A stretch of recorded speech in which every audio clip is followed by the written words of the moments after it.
They say weddings are a celebration of family, of gratitude. But on the day my daughter-in-law married my son, she pulled me aside and said, "Sign over the house.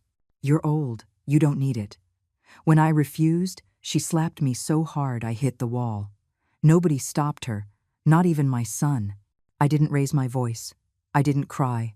I simply walked out, made a single phone call, and within hours, everything was gone.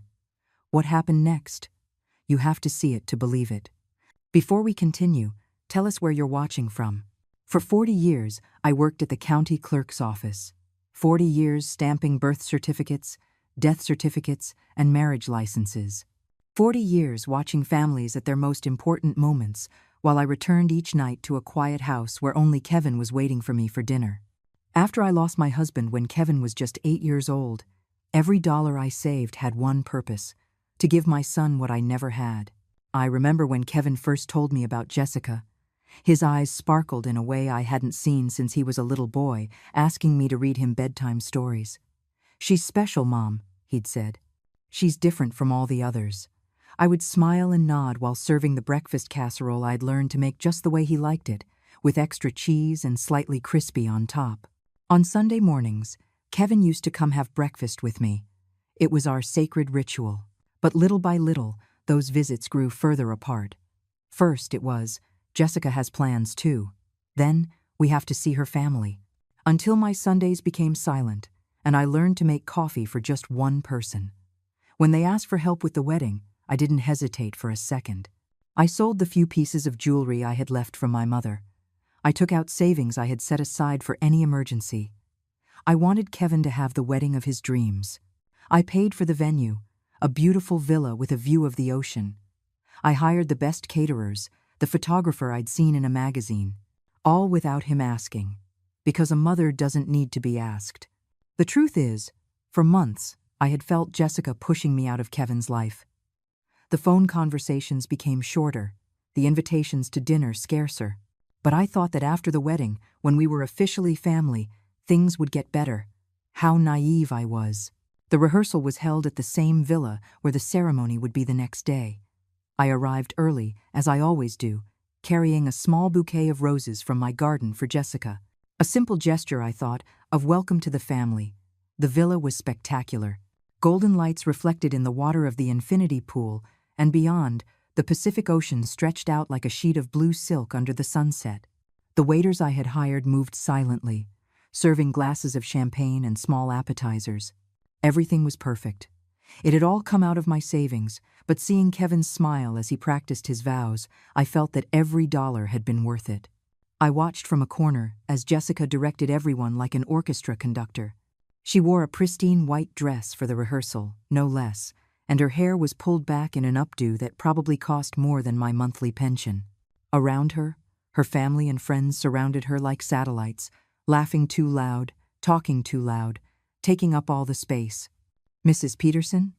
Brenda, the wedding planner, approached me with her professional smile. "Everything is turning out beautifully. The venue you chose is truly spectacular." "Thank you, Brenda. I just want Kevin to be happy." "I can tell you love him very much," Brenda said, and something in her tone made me look at her more closely. There was an expression in her eyes that I couldn't quite decipher. While Kevin was rehearsing his entrance with the best man, I saw little Lily, Jessica's niece, who was going to be the flower girl.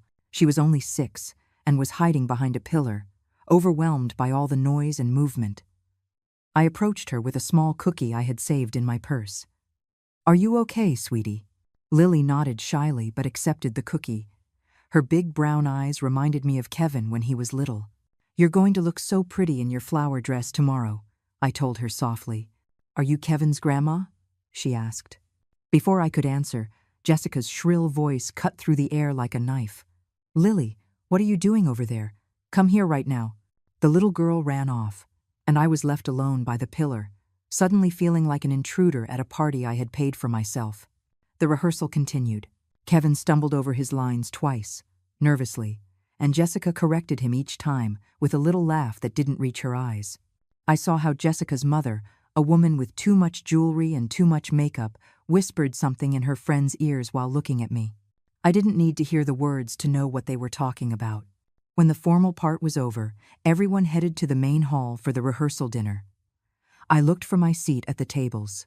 I had helped Brenda with the seating arrangement and was surprised to find myself at a table in the back, next to some of Kevin's distant cousins I barely knew. Jessica and Kevin presided over the main table, surrounded by their inner circle.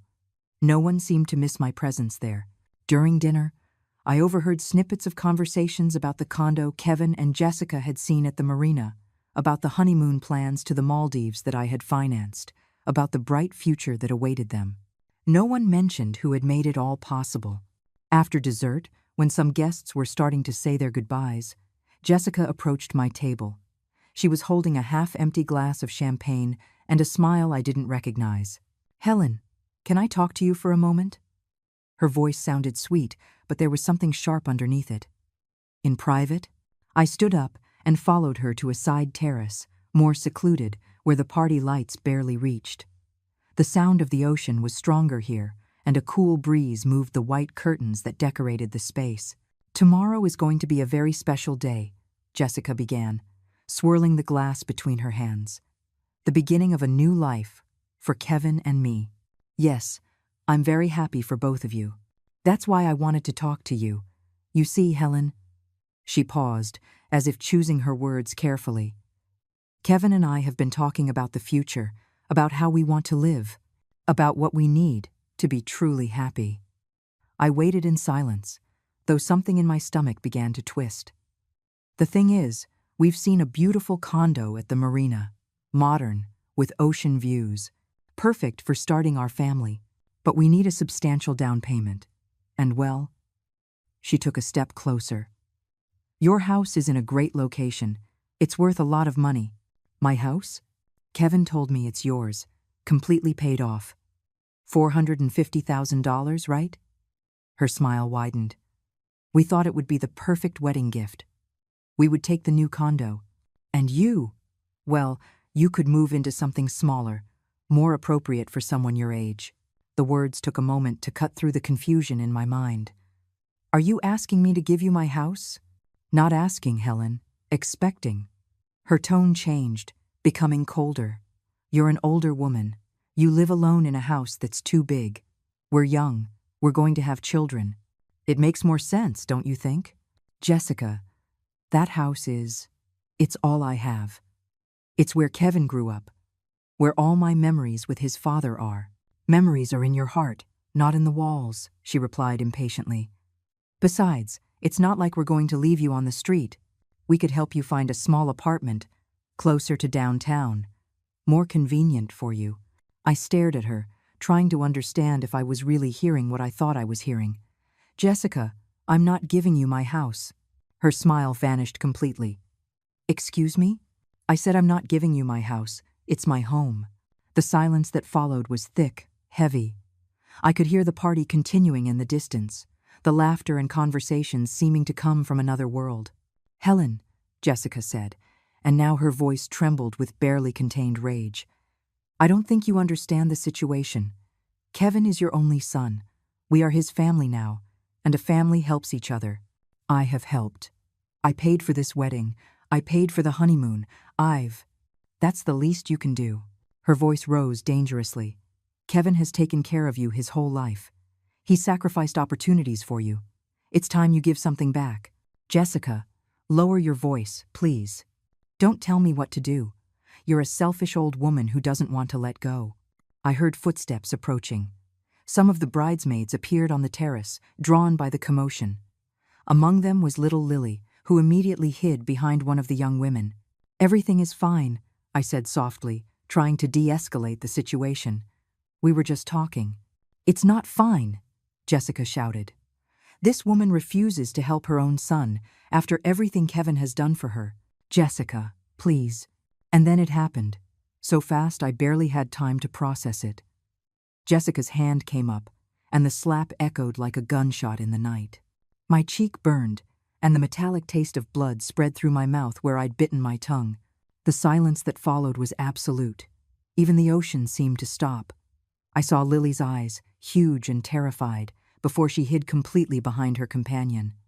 I saw the shocked faces of the other women, I saw Brenda appear in the doorway, an expression of horror she tried to professionally conceal.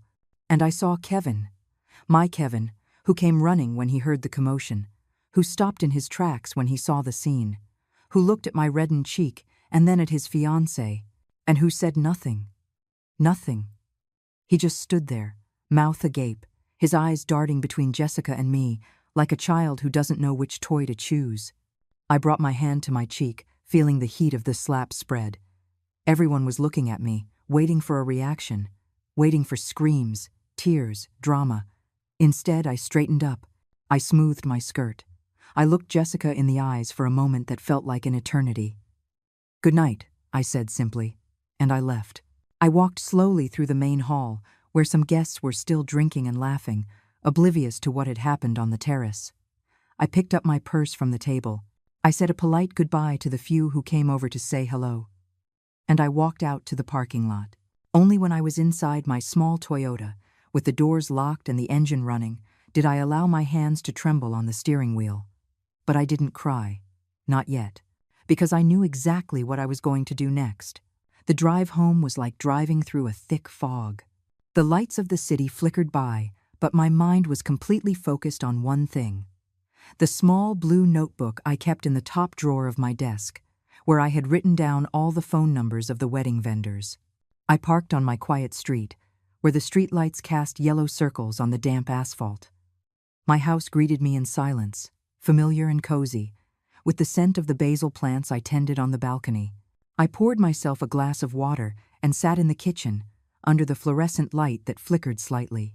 The blue notebook was exactly where I'd left it, next to the photographer's invoice and the receipts for the advance payments I had made.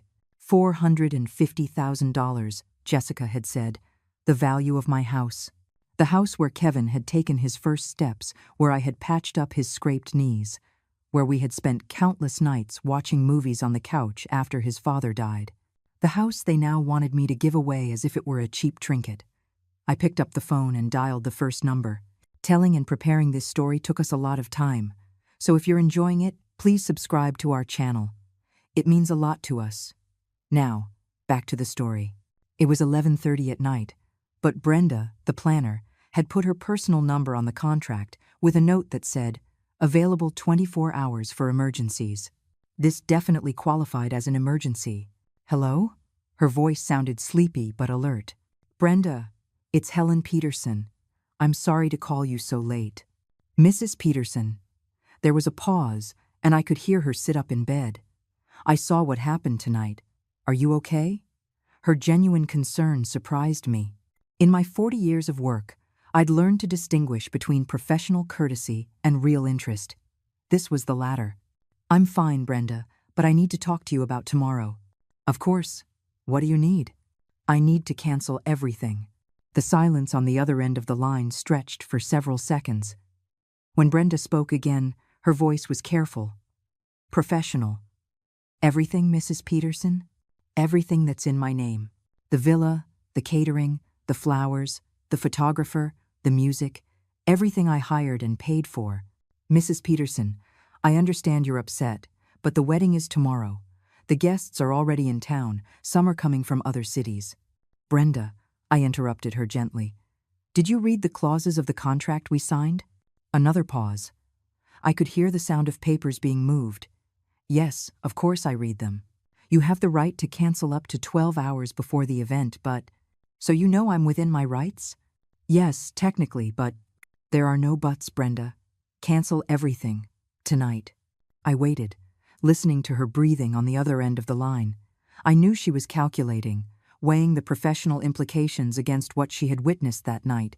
"May I ask why?" "Because I no longer want to pay for a wedding where the bride hits me and my son says nothing to defend me." The words came out with more force than I had intended, but it was the plain and simple truth. "I understand," Brenda said finally. "And the groom? Does Kevin know about this decision?" "Kevin will have to learn to make his own decisions and face the consequences. It's about time." "All right, Mrs. Peterson, but some vendors will give us trouble for the last-minute cancellation, and some deposits are non-refundable. Whatever deposits are lost, are lost. It's a price I'm willing to pay." "Okay. I'll start right now. The villa, the caterer, the florist, the photographer, the band. Anything else? Were the fireworks included too? Yes, the fireworks for midnight. Cancel them too. Perfect, Mrs. Peterson. Brenda hesitated for a moment. For what it's worth, I think you're doing the right thing. After hanging up with Brenda, I made myself a cup of chamomile tea and sat in the living room, the blue notebook open on my lap. One by one, I crossed out the phone numbers I would no longer need to call. Brenda would handle most of it, but there were some contracts that only I could cancel directly. At 12:15, I called the car service I had hired to transport the guests from the hotel to the villa. Mrs. Peterson? Is something wrong with tomorrow? I need to cancel the bus service. Cancel? But the wedding is tomorrow. There won't be a wedding anymore. But ma'am, my drivers are already confirmed. The buses are ready. I'll pay you the full cancellation fee. Don't worry about that. I just need you not to pick anyone up tomorrow. Are you sure? This is going to cause a lot of confusion. I'm completely sure. After convincing the car service, I called the hotel where some out-of-town guests were staying. I couldn't cancel their rooms, but I could make sure there were no special services that I had arranged for them. The hardest call was to the dress shop where I had ordered a new suit for the occasion. Not because there was a contractual problem, but because the owner, another older woman, had put so much care into helping me choose something elegant but appropriate for the mother of the groom. I'm sorry to bother you so late. Helen dear, what's wrong? Is there a problem with the suit? No, the suit is perfect. It's just that I'm not going to need it anymore. What do you mean you're not going to need it? The wedding is tomorrow. There won't be a wedding anymore. What? Did they break up? So suddenly? It's complicated. Can I return the suit tomorrow? Of course, don't worry about that. But, Helen, are you okay? You sound different. She had known me for years. I had bought the dress for my husband's funeral there, and later, the suit for Kevin's graduation. She had a good eye for reading people. I'm fine. Maybe better than I've been in a long time. When I finished all the calls, it was almost 2 a.m. I sat on the couch, looking at the notebook full of crossed-out numbers, feeling a strange mix of exhaustion and energy. It was as if I had been holding my breath for months, and finally, I could exhale. The phone rang. It was Kevin. Mom, what have you done? His voice sounded desperate, frantic. In the background, I could hear Jessica screaming something I couldn't make out. Hello, Kevin. How are you? How am I? Mom, Brenda just called me. She says you've canceled everything. That's right. You can't do that. The wedding is tomorrow. There are 150 guests. The guests can go home early. They'll have a free Saturday. Mom, this is insane. You can't cancel your own son's wedding. I'm not canceling your wedding, Kevin.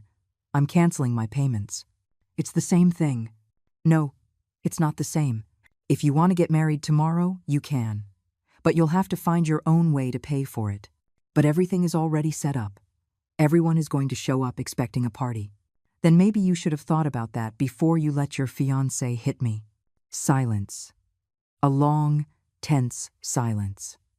Mom. Jessica was very upset, very nervous about the wedding. She wasn't herself. Really, Kevin? That's your defense? I'm not defending what she did, but you did nothing to stop it. You just stood there while she humiliated me, in front of all those people. I didn't know what to do. It all happened so fast. You knew exactly what to do, Kevin. You just chose not to do it. I heard Jessica screaming in the background, demanding to talk to me. Kevin told her to calm down, but his voice had no authority. Mom, please, we can fix this. Jessica is willing to apologize. Oh, really? And are you? Me? Why do I have to apologize? For staying silent, for not defending me, for letting her treat me like that. Mom, it's not that simple. Yes, Kevin, it is that simple. Jessica managed to grab the phone from him. Her voice came through, hysterical, screeching. Helen, you can't do this. It's my wedding, my special day. Your special day ended when you hit me. It was a mistake. I was nervous. I apologize. Too late, Jessica. You're a bitter old woman. You've always been jealous of our relationship. Good night, Jessica. I hung up the phone and unplugged it from the wall. I didn't want any more calls that night. I stayed awake until dawn. Not because I couldn't sleep, but because I didn't want to. There was a mental clarity I hadn't felt in years, as if a fog I didn't know existed had finally lifted. I made coffee when the first rays of sun came through the kitchen window. My cheek still hurt a little, but the physical pain was nothing compared to the release I felt in my chest. At 7 in the morning, the landline started ringing. I had plugged it back in because I knew Brenda might need to confirm some cancellation details. But it wasn't Brenda. It was Jessica's mother. Helen? It's Carol, Jessica's mother. Good morning, Carol. Helen, please, you have to reconsider. The kids are devastated. The kids are 32 years old, Carol. They're adults. Yes, but you know how weddings are. Everyone is nervous. Things are said that aren't really meant. Do you think Jessica didn't really mean to hit me? Well, She was very upset. Carol, with all due respect, your daughter asked me to give her my house. When I told her no, she hit me. And your son-in-law did nothing to stop her. What would you have done in my place? She didn't know what to say. Look, Helen, I understand you're upset, but you can't ruin my daughter's life over one moment of... I'm not ruining anyone's life. I just stopped paying for my own humiliation. After hanging up with Carol, I decided to go for a walk. I needed fresh air and wanted to avoid more phone calls. I put on my most comfortable sneakers and headed out to Westwood Park, where I used to walk on Sunday mornings. The city was slowly waking up. The bakers already had their shops open, the smell of fresh bread mixing with the salty air coming from the ocean. I walked past the bench where I sometimes sat to read the paper, past the newsstand where I bought a crossword puzzle magazine on Fridays. Everything seemed sharper, more present, as if I had been seeing the world through a fogged-up window and someone had finally wiped it clean. In the park, I ran into Margaret, a neighbor who also used to get up early for a walk. Helen, how are you? Isn't today Kevin's wedding? Good morning, Margaret. Yes, it was supposed to be today. Supposed to be? Did something happen? Let's just say plans have changed. Margaret looked at me with curiosity but was too polite to press. We walked together for a while, talking about the weather, the new construction in the neighborhood, simple, pleasant things that had nothing to do with canceled weddings or broken promises. When I got home, I saw Kevin's car parked on my street. He was sitting on my front steps, his head in his hands. He was wearing the suit he had bought for the wedding, but his tie was loosened and his hair was disheveled. Hello, Kevin. He looked up. His eyes were red, as if he had been crying. Mom, please, you have to help us. Where's Jessica? At the hotel, crying. She hasn't stopped all night. And the guests? Some have already left. Others are asking what's going on. It's a disaster, Mom. I sat down next to him on the steps. For a moment, he was again the little boy I used to comfort when he had nightmares. Kevin, do you know why I did this? Because Jessica hit you. I know. It was wrong. Not just because she hit me. Do you know what she asked me before she hit me? Kevin shook his head. She asked me to give her my house. This house where you grew up. She told me I was too old to live here alone. I saw his eyes widen with surprise. She asked you what? $450,000, Kevin. That's what this house is worth, according to your fiancé, and according to her, I should give it to you as a wedding gift. Mom, I didn't know anything about that. I swear. You didn't know? Not even that they've been looking at condos at the marina. Kevin's expression changed. He did know that. Well, yes. We've seen some condos, but we never talked about asking you for your house. That was Jessica's idea. And when she told you her plan, what did you say to her? Kevin was silent. What did you say, Kevin? I told her you would never agree to something like that. But you didn't tell her it was wrong to ask me? Well, you didn't tell her it was inappropriate? You didn't tell her that this house means more to me than money? You didn't tell her you would find another solution? Mom, things aren't that simple. Yes, Kevin, they are that simple. I stood up and took out my house keys. Where are you going? Inside. I have things to do. Can I come in with you? I looked at him for a long moment, my son with his wrinkled suit and lost child eyes, waiting for me to rescue him as I always had. Not today, Kevin. And I went into my house, closing the door softly behind me. From the kitchen window, I saw him stay on the steps a little longer, looking at his phone, probably deciding who to call to fix the mess. Finally, he got up, straightened his suit, and left. That afternoon, Brenda called to confirm that all the cancellations had been successfully completed. Some vendors had given her trouble, but she had handled everything with professionalism. "How did the bride and groom take it?" I asked. "Honestly, Mrs. Peterson, I don't think they've realized the full extent of it yet. They're trying to find a last-minute venue, but on a Saturday afternoon, I understand. Mrs. Peterson, if I may say so, I think you did the right thing. In my 15 years of planning weddings, I've seen a lot of things, but I've never seen a mother treated that way." "Thank you, Brenda. And what will you do now?" It was a good question. I looked around my kitchen, with its walls full of photos of Kevin, its cabinets full of his favorite foods, his special mug still in the dish rack. Now, I'm going to live my life. That night, for the first time in months, I had a peaceful dinner. I made myself an omelet, poured myself a glass of the wine I saved for special occasions, and put on some music. Not wedding music, no waltzes, no bridal marches. I put on some old jazz, which always reminded me of my youth, when everything was possible and the future stretched endlessly before me. Tomorrow I would call Arthur, my old lawyer friend. It was time to put my affairs in order, completely in order. The following Sunday dawned with that golden California light that makes everything look like a painting. I woke up early, as always, but for the first time in months, I didn't feel that pressure in my chest that had been with me since the wedding preparations began. I made coffee, watered my balcony plants, and sat in my favorite armchair with the newspaper. There was no news of canceled weddings in the local section, of course.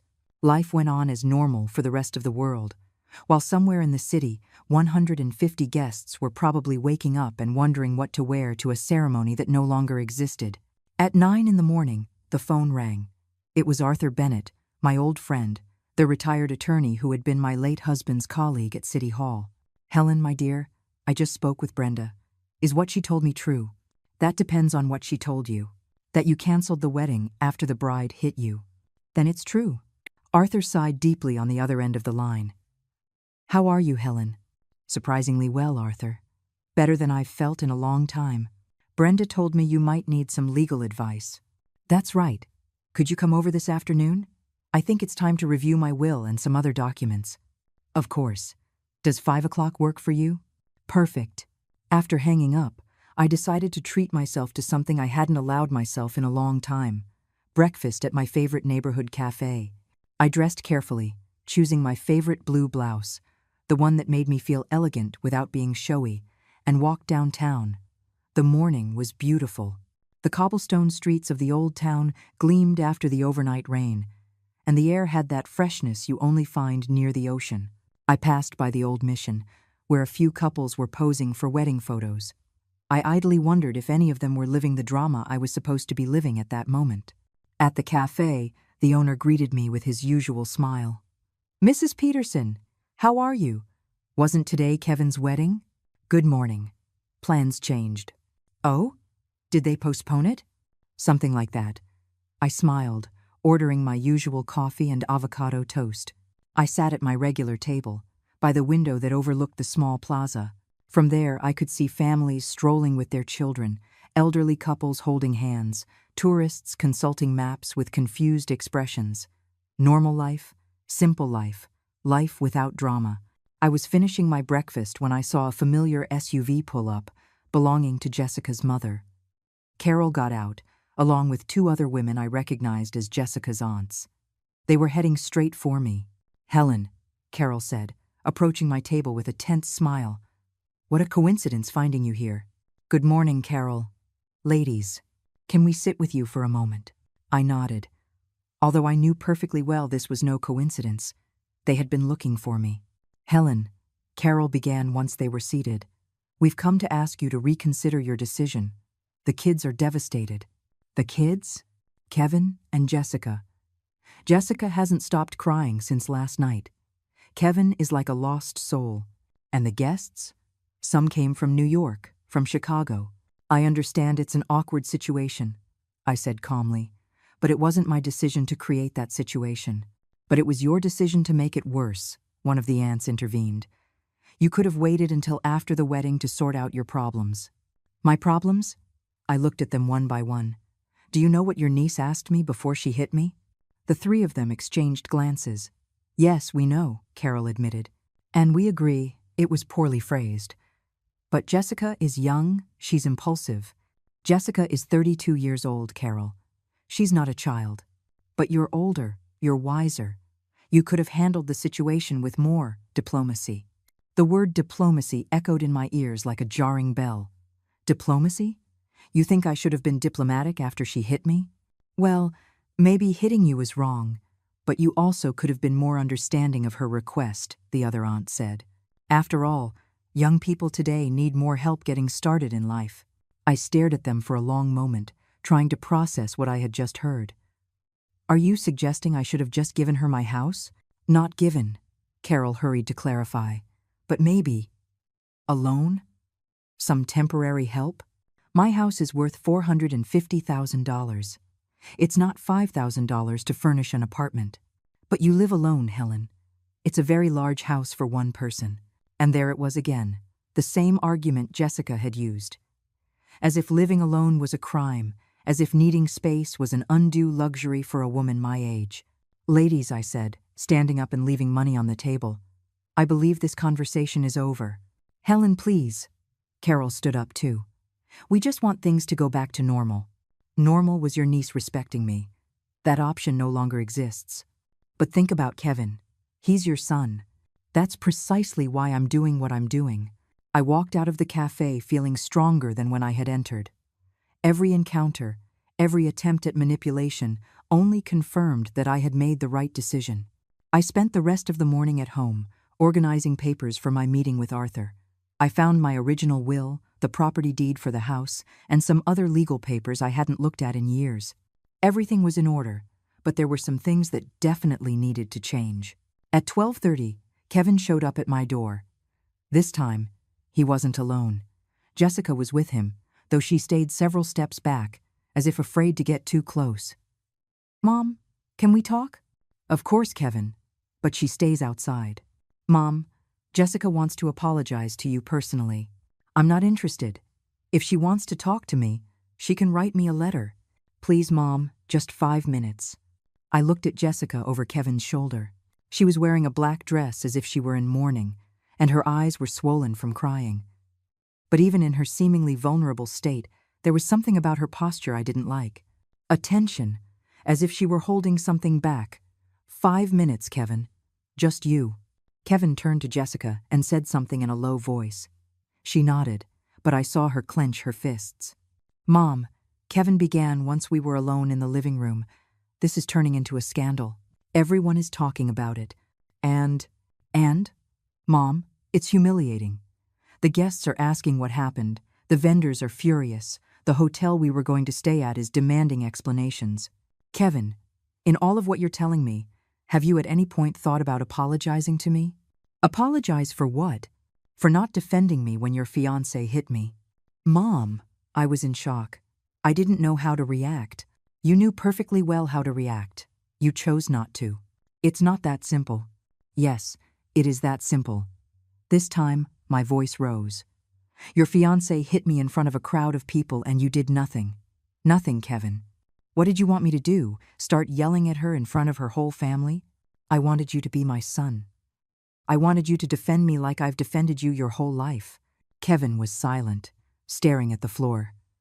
Do you know how many times I've defended your decisions in front of others? I continued. When you dropped out of college, when you lost that job, when you decided to move in with Jessica after only knowing her for 3 months. I've always been on your side, Kevin. Always. I know, Mom.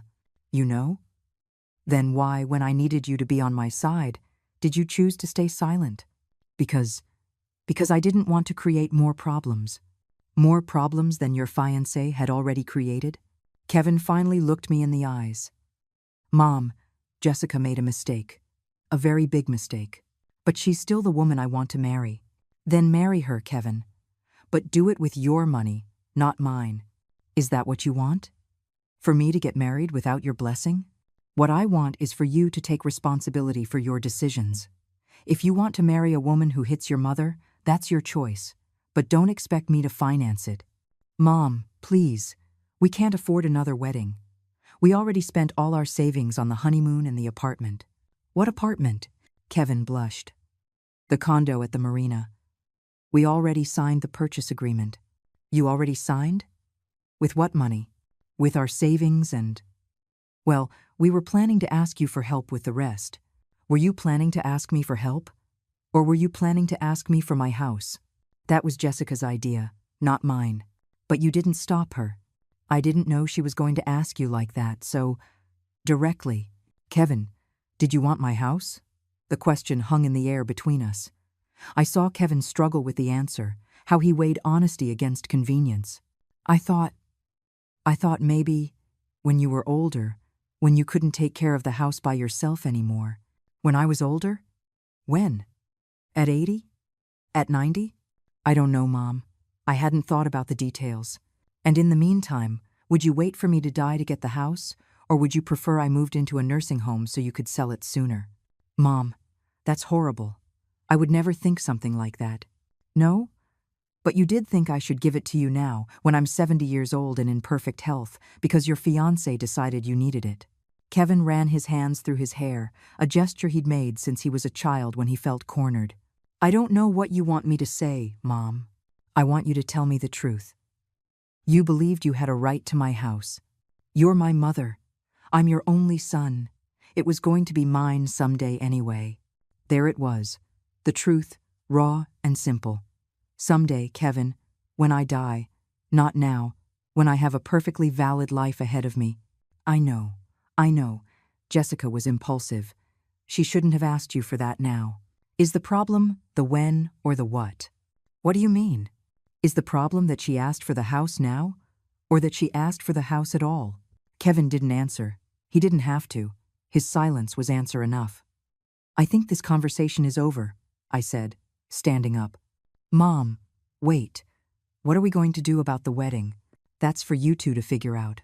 I've already done what I had to do. What if we find a way to get married today? Something simple? At the courthouse? That sounds perfect. You just need 2 witnesses and $60. Would you come? The question caught me by surprise. For a moment, I saw again the little boy asking me to come see his school play. No, Kevin, I wouldn't. Why not?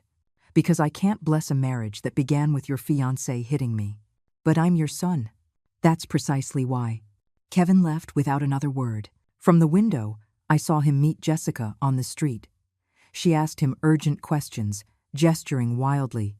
He shook his head several times. Jessica started yelling, although I couldn't hear the words from my window.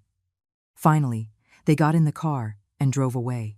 At 5 o'clock sharp, Arthur arrived with his worn leather briefcase and a serious expression I hadn't seen on him since the days after my husband's funeral.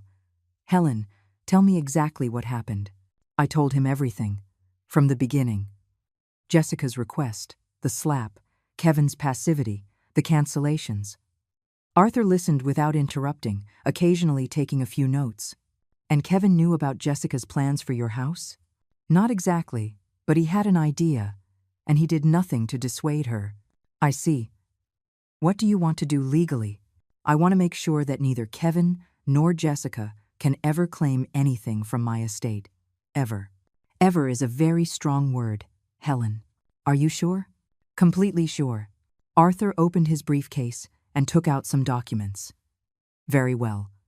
We can do several things. First, we can amend your will so that Kevin is not your sole automatic heir. We can set conditions, or even disinherit him completely.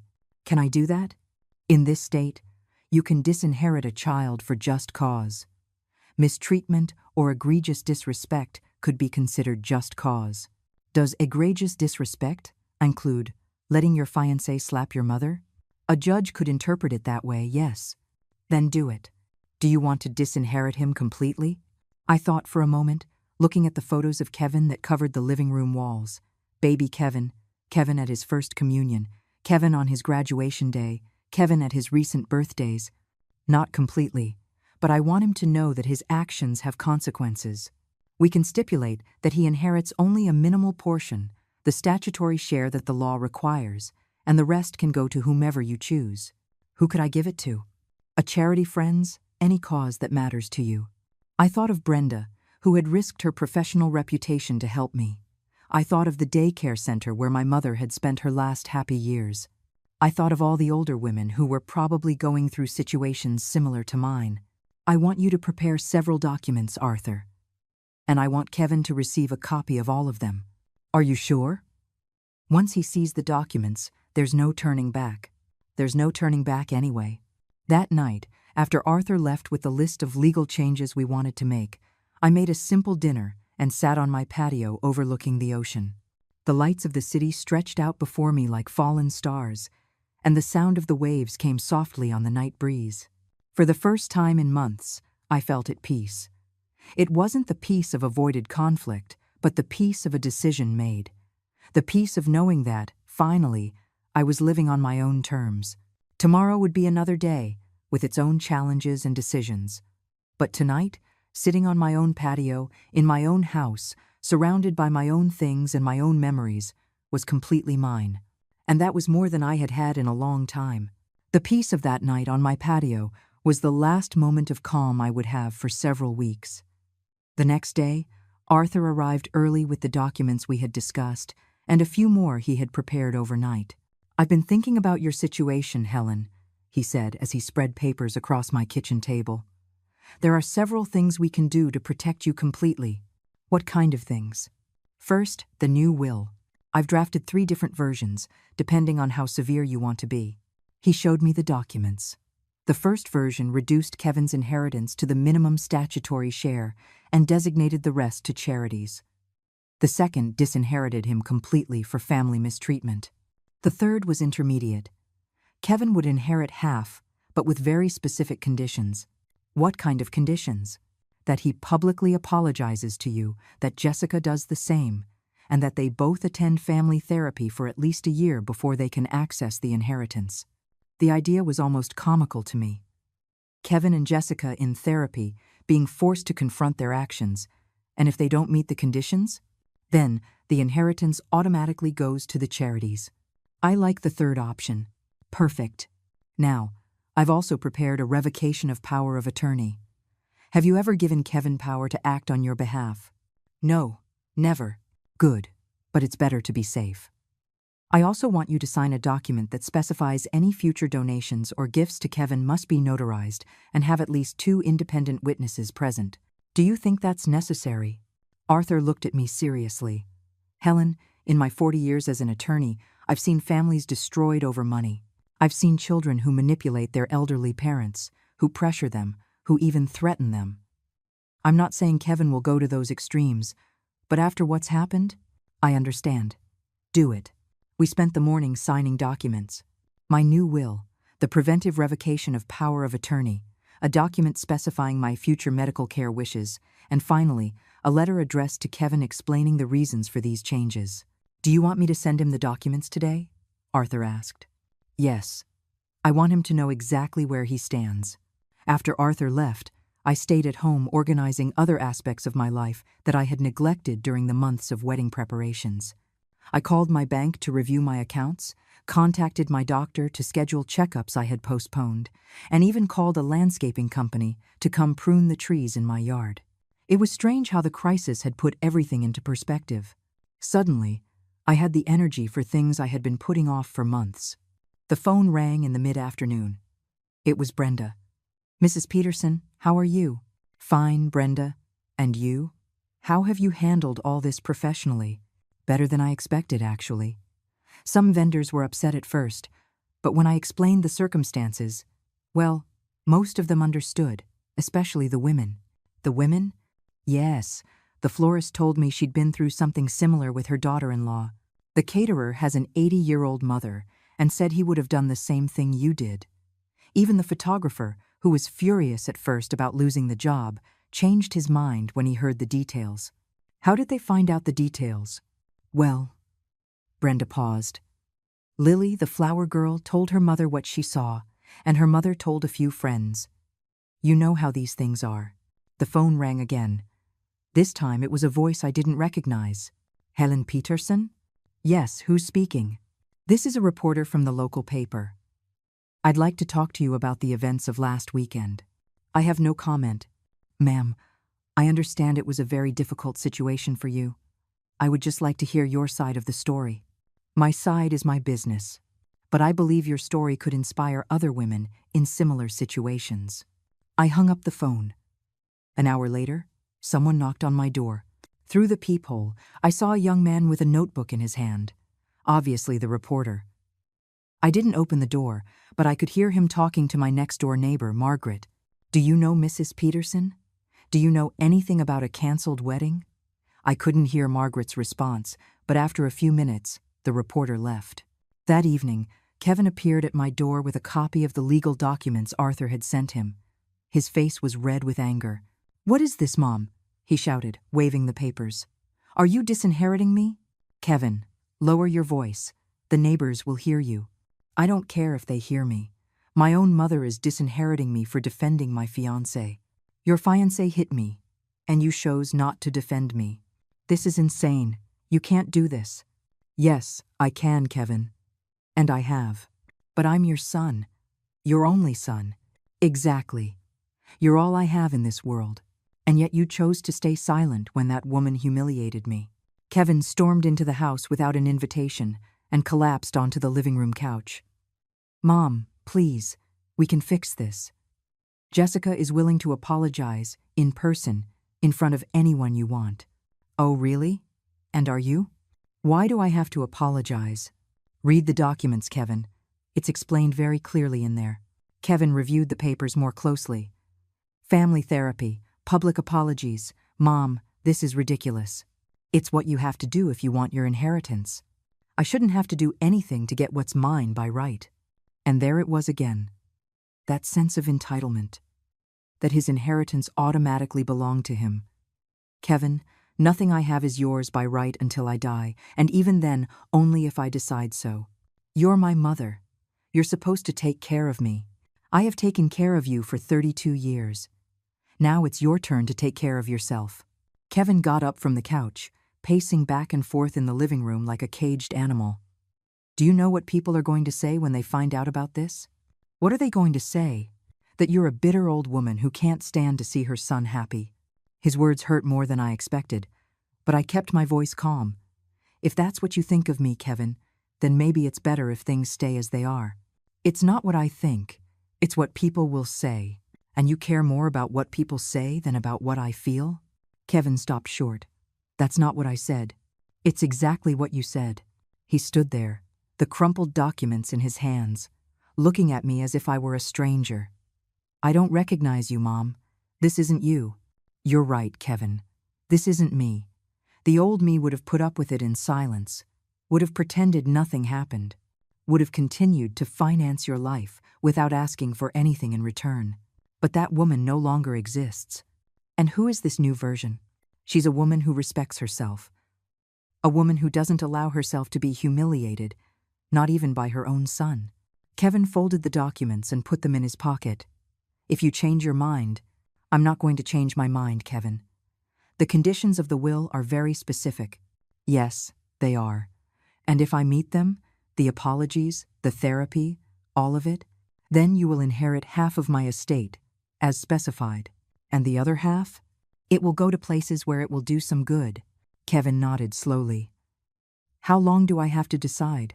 "All the time you need. But in the meantime, the documents are signed and filed." After Kevin left, I made myself a cup of chamomile tea and sat on my patio. The city lights twinkled peacefully under the starry sky. And for the first time in days, the phone didn't ring. The weeks that followed were like waking up from a long, heavy dream. For the first time in years, my days didn't revolve around Kevin's needs or his wedding plans. Instead, I dedicated myself to rediscovering who Helen Peterson was when she wasn't being a mother. The painting class at the local community center turned out to be a revelation.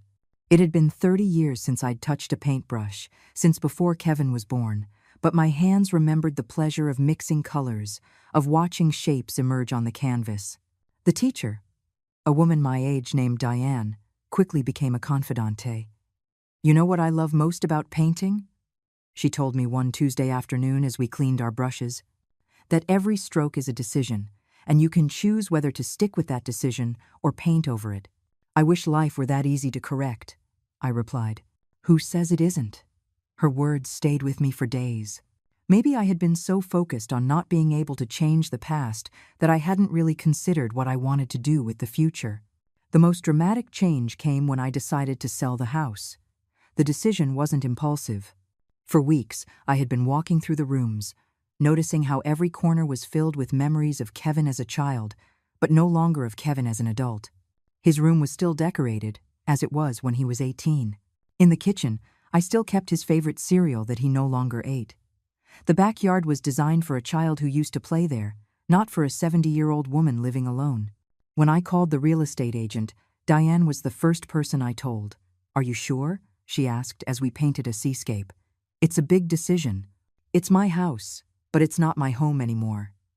The difference is important. And where are you going to live?" "I've been looking at condos near the beach. Something smaller, more manageable, with a patio where I can paint. And the money from the sale? Part of it will go to my new home. The rest, I have some ideas."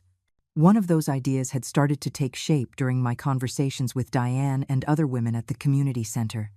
There were more stories like mine than I had imagined. Older women pressured by family, manipulated, or simply ignored when they tried to maintain their independence. In my day, a 75-year-old woman had told me, older women were expected to be quiet and grateful, to accept any crumb of attention as if it were a favor. "And now?" I asked. "Now we have options, but many women don't know it." That conversation gave me an idea I couldn't shake. The condo I chose was in a modern building, a 5-minute walk from the beach, 2 bedrooms, an open kitchen, and a patio with an ocean view that perfectly fit an easel and a comfortable chair. It was half the size of my house, but it felt 3 times brighter. Kevin showed up the day they came to appraise the house. "Mom, is it true you're selling?" "Good morning, Kevin." "Yes, it's true. Why didn't you tell me?" "Because it's my house, not yours." But it's the house where I grew up. All my memories." "Your memories go with you, Kevin. You don't need the walls to keep them." Kevin sat on the living room couch, looking around as if he were seeing the place for the first time. "How much is it worth?" "More than I thought. The neighborhood has appreciated a lot in recent years." "And what are you going to do with the money?" "Part of it I'll use to buy my new condo. The rest will be for a special project." "What kind of project?" I told him about my conversations at the community center, about the stories I had heard, about the idea I had been developing.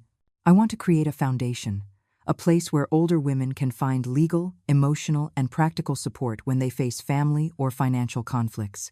Kevin looked at me as if I had lost my mind. "A foundation?" "Mom, where did you get that idea?" "From experience. From realizing I'm not the only woman in this situation. But that's going to cost a fortune. It's my money, Kevin. But it's my inheritance." There it was again. It always came back to the same thing. "Kevin, have you thought about the conditions of the will? The public apologies and the therapy?" "Mom, that's humiliating. More humiliating than allowing your fiancé to hit me?" Kevin fell silent. "Where's Jessica, by the way?" I asked. "We've separated, temporarily. She's living with her mother while we figure things out." "And what have you decided?" "That maybe we'll get married next year, when things calm down." "When things calm down?" "Kevin," she hit me. "That doesn't calm down.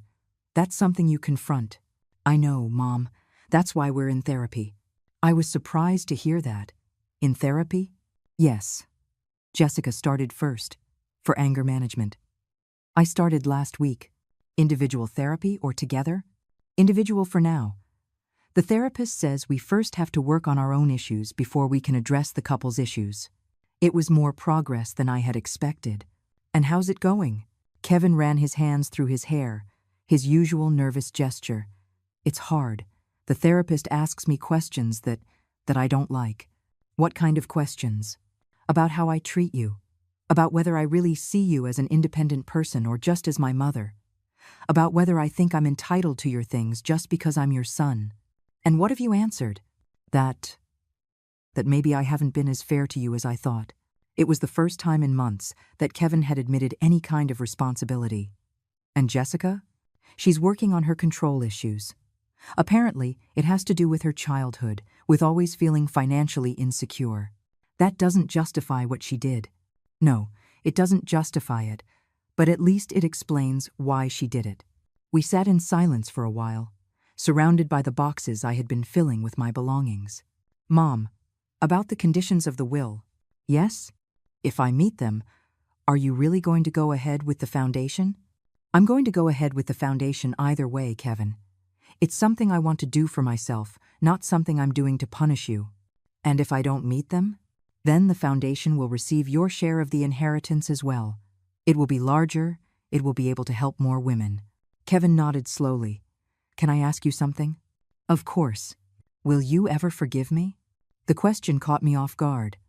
Not because I hadn't thought about forgiveness, but because I hadn't expected him to ask. Kevin, it's not a matter of forgiveness, it's a matter of respect. What do you mean? I can forgive you for staying silent when Jessica hit me. That was a moment of shock, of not knowing how to react. But what I can't accept is that you continue to think that my assets automatically belong to you, that my decisions about my own life have to be run by you. But you're my mother. Yes, I'm your mother. But I'm also Helen, a person with her own wants, needs, and rights. Kevin stood up and walked to the window overlooking the garden where he had played as a child. You know what hurts the most about all this? He said without turning around. That you're right. About what? That I've never seen you as a whole person. You've always been my mother, not Helen, who is also my mother. And now I'm starting to get to know Helen, and I like her more than I expected. He turned to me with a sad smile. Do you think it's too late to start over? It's never too late, Kevin, but it has to be a real start, not a return to the past. What does that mean? It means that if you want to be a part of my life, it has to be with the woman I am now, not the mother I was before. Kevin nodded. And the conditions of the will still stand? They're not about punishing you anymore, Kevin. They're about making sure that any relationship we have in the future is based on mutual respect. That evening, after Kevin left, I sat on my patio with a glass of wine and a feeling I hadn't had in years. Hope? It wasn't the hope that things would go back to the way they were. It was the hope that things could be better than they had ever been. 3 months after moving into my new condo by the beach, I received a letter that would change everything. It wasn't from Kevin or Jessica or even a lawyer. It was from a woman in another state. Dear Mrs. Peterson, it began. I read about your story in a newspaper article. I'm 73 years old, and I'm going through a similar situation with my son and his wife. Could you tell me how you found the strength to stand up for your rights? I feel very alone. It was the first of many letters that would arrive in the following weeks. Apparently, the reporter had finally managed to publish a version of my story without mentioning specific names, but with enough detail for women in similar situations to feel seen. Diane was with me when I opened the 5th letter that morning. We had established a routine of having breakfast together on my patio on Wednesdays, planning the details of what we had already decided to call the Dignity Foundation. Look at this, I said, showing her the letter from a woman whose son had emptied her savings account to buy a new car. Every story is different, but the pattern is always the same, Diane observed. What pattern? Women who have given everything for their families and who, when they try to set boundaries, are made to feel selfish or ungrateful. That afternoon, as I was painting on my patio, I heard familiar voices on the street below. It was Kevin, but he wasn't alone. I recognized Jessica's voice, although it sounded different, softer, less aggressive than the last time I had heard it. When they rang the doorbell, I waited a moment before opening. Kevin was nervous, as always when he had something important to say. Jessica was at his side but kept a certain distance, as if unsure of her welcome. Hi, Mom, Kevin said. Can we talk to you? Of course, come in. I led them to the patio, where I had iced tea and some cookies I had made that morning. Inez, Jessica finally said. I came to apologize. A real apology, not the one I should have given you months ago. I looked at her carefully. Her eyes were clear, without the manic glint I had seen the night of the slap. I've been in therapy, she continued, and I've realized a lot of things about myself that I don't like. My therapist says I have serious issues with control and financial security that stem from my childhood. That doesn't justify what you did, I said softly. No, it doesn't. Nothing justifies hitting another person, especially the mother of the person you love. It was despicable. Kevin shifted uncomfortably in his chair. I also came to apologize for my behavior, he said. For not defending you, for thinking I was entitled to your things, for not seeing you as a whole person. And you see me differently now? Yes, they answered almost in unison. Jessica leaned forward. Helen, have you heard of the Dignity Foundation? The question surprised me. Why do you ask? Because I've been reading about it, about how it helps older women defend their rights. And I realized that you're the woman from the newspaper article. Kevin looked at me with admiration. Mom, is it true? You've created a foundation? I'm in the process of it, yes. With the money from the sale of the house? Part of it. Jessica wiped her eyes with a tissue. You know what hurts the most about all this? That you've taken the worst thing I did to you and turned it into something good for other women. I didn't do it to turn anything, Jessica. I did it because it was the right thing to do. I know. And that makes it even more impressive. Kevin cleared his throat.